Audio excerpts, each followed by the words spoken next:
comigo. Eu disse, sim, amiga, mas vocês estão no meio da rua. Depois eu falando, eu disse, não tem problema não. Aí passou pra meu banho, aí eu falei com ela. Ela disse, leve as fotos pra mim e fazer o tamanho da caixa.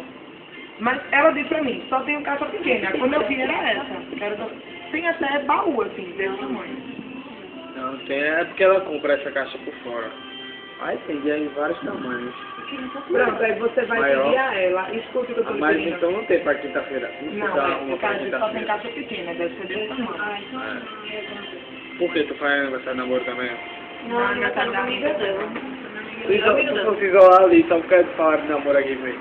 Se fosse isolar ali, né? Aí você vai fazer o seguinte, tá vendo essa caixa? Tá vendo o tamanho dela? Você vai chegar em casa amanhã. Vai pedir a sua mãe pra ver o tamanho das caixas que tem e vai me dar uma ideia. Maior ou menor que essa? Mete com pau. Não, não precisa medir não. Basta dizer se é maior ou menor que essa. Ele vai ser seu tamanho, não. É o pão, né? Aqui. É, um pouquinho menor que o pau.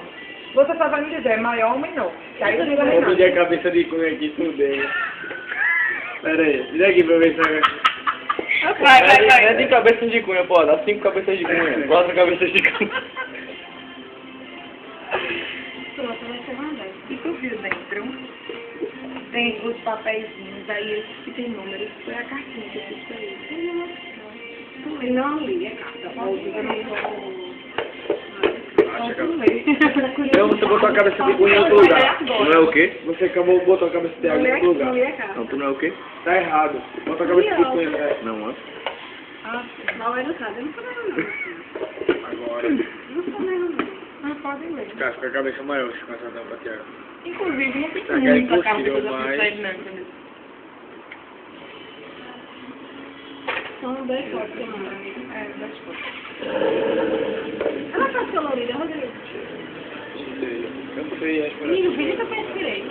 Mas eu também direito. eu preencher na caixa. Se você quiser fazer uma parte de licitação comigo, você pode conversar agora. Prorrogamento de contrato. Tu tá em qual período?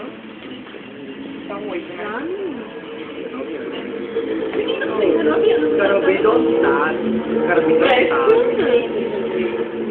E tu vai fazer pós o quê? Lógico.